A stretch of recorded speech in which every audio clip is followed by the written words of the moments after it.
This is Dayton Audio's new 15-inch subwoofer. It comes in about $50 cheaper than the Ultimax, and in some ways, I think it might actually be even better. You don't believe me? Well, let's go ahead and take a look at the MX15, what it has to offer, and then compare it to the Ultimax and see what you guys think about it. Let's go ahead and do that right now.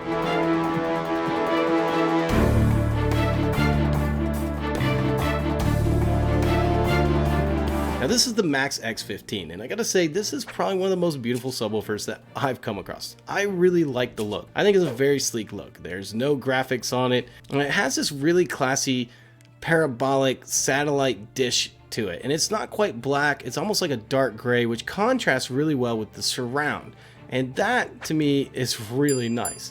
Now, this is called the MX15, and the reason why it's called the MX15 is because it stands for Maximum Excursion, and you can tell that when you take a look at the surround. That surround is huge, and with that surround, you can get plus or minus 24 millimeters of excursion. That means 24 millimeters up and 24 millimeters down. Now, for those who are not in the metric system, that is almost an entire inch of excursion up and down, so 2 inches in total. Now, the other thing that the Max X claims to have is be pretty efficient, which is nice. Now, one of the times when we talk about efficiency, we often refer to the sensitivity of the subwoofer.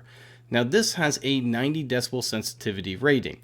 However, that rating is a little bit misleading. If you notice, it says 90 decibels at 2.83 volts. Well, when we typically test the rating of a subwoofer with sensitivity, we test it at 1 watt. But since this is a 4 ohm subwoofer and being tested at 2.83 volts, that's closer to 2 watts of power. So this particular subwoofer's true sensitivity rating at 1 watt is closer to 87 decibels, which is still really good for a subwoofer. Now, the Max X does come to be about $50 cheaper than the Ultimax, and because of that, there's some areas in which Parts Express had to save some money. And the biggest area you can easily see is the basket. If you take a look at the basket, it is a stamped steel basket versus a cast basket. And I know that's going to turn off a lot of people right away. However, I would tell you that this stamped steel basket is actually pretty nice. They rounded all the edges to make sure that you're not going to cut yourself while picking those up. And honestly, it's actually pretty heavy duty. I have no concerns about this holding up.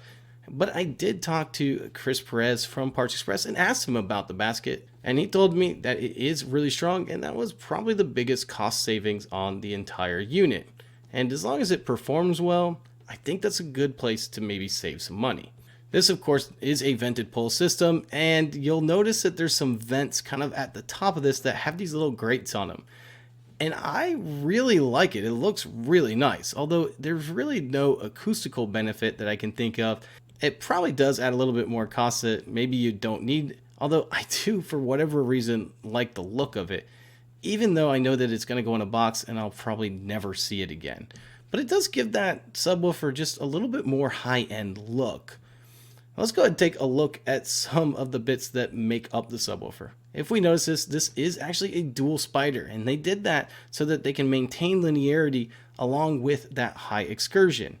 And as we look at that spider, you're going to see the tinsel leads. Now, the tinsel leads aren't glued onto the spider like some manufacturers. Instead, if you take a close enough look, you're going to look at it and you're going to see that they're actually sewed on. Now, the reason why that's really cool is because when you're really pushing a high excursion subwoofer up and down, those tinsel leads can actually smack up and down against the cone and cause problems. And so the fact that they actually went a step above even just gluing them and actually sewed them on is something that I really appreciate. Now, as we follow those tinsel leads down, you're going to see that they have push button connectors. Anytime a subwoofer has those, I applaud them because it really does make installing it a little bit easier, and you don't have to worry about those crimp connectors coming off. And honestly, you should never have to worry about those wires ever crossing and creating a short. So I do appreciate that. You will see 2 of those binding posts, and that's because this is a dual 2 ohm driver. So for those of you who are in car audio, that means you can run this in parallel and bring it down to 1 ohm to get the maximum power out of your amplifier. Now, for those of you who are in home audio, you're going to probably wire this in series to get it to 4 ohms. That way you can use just about any amplifier on the market. Now, if we follow it all the way down, you're going to see that this 15-inch woofer is a triple stack magnet, and inside that magnet is a 2.5-inch voice coil. Now, the real question that we have here, though, is how does the Max X15 compare to something like the Dayton Ultimax? And not only that, are there any concerns when you're designing or building a box with this? And there usually are. So let's go ahead and open up WinISD and take a look at that. All right, so I went ahead and opened up WinISD, and I have what I consider the optimal box designed for the Max X at least for just a normal ported enclosure. For that, I'm seeing about 5.3 cubic feet. At 5.3 cubic feet, if you tune at 22 hertz, your F3 is right around 21 hertz. It's 20.8 hertz, and that's anechoically. So in room, you should have no problem getting down to 20 hertz. And that's what I think is really special with this box. And if we go to our maximum power, we're gonna go ahead and see that it will take that full 800 watts. Now on that 800 watts, you should get an anechoic response just 3 feet away of 116 decibels. That is incredible. Now for $50 more, you can get the Ultimax. So how does the Ultimax compare to it? Let's go ahead and take a look at the Ultimax 15. It's this red line here. Now if we take a look at this red line, it goes, well, what we consider significantly deeper at 18 hertz. However, if we take a look at it, it is actually an 8.5 cubic foot box. And so that gets a little bit more problematic because now we're talking a significantly larger box than we were with the Max X. Interestingly enough, if we take a look at the Max X in an extended, which would be an 8.5 cubic foot box, it actually will outperform on the low end. It'll go down to 17 hertz compared to the Ultimax, which is 18 hertz. Now, it's very negligible, and you will notice also the Max X does have a dip in this region, so it's almost like a trade-off. You might get a little bit deeper, but then you also have that dip there. Interestingly enough, though, if we take a look at the power that these can take at the maximum power, we're going to see that the Ultimax can't actually take as much power. It's only about 750 watts in some of the low ends. And the actual Max X can't really take 800 watts, but it can take it pretty close, almost the entire frequency range. So once we account for the power, you take a look at it, and really the output is within a half a decibel pretty much everywhere. So when we talk about it, they're almost identical, with the Max X just barely getting better on the low end. The advantage of the Max X is really getting it in that smaller box. Now what's interesting about that is Parts Express does tout like maybe using a 3 cubic foot box. That's where I would say, well, maybe not. And here's the reason why. You can put it in a 4 cubic foot box, and if we do that, we can tune it 22 hertz, and honestly the F3 is right around 23 hertz, so we're not really losing much from the 5.3 cubic foot box. And if you wanted to build something like that, you easily could. But here comes the issue. If we go over to our events page, we're going to take a look at the first port resonance. Now that first port resonance, you typically want to keep an octave above wherever you're crossing over your subwoofer.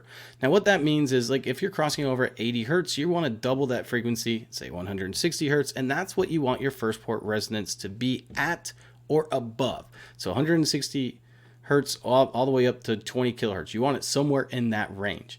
Now on a 4 cubic foot box, tuning this low, that first port resonance is right around 182 hertz.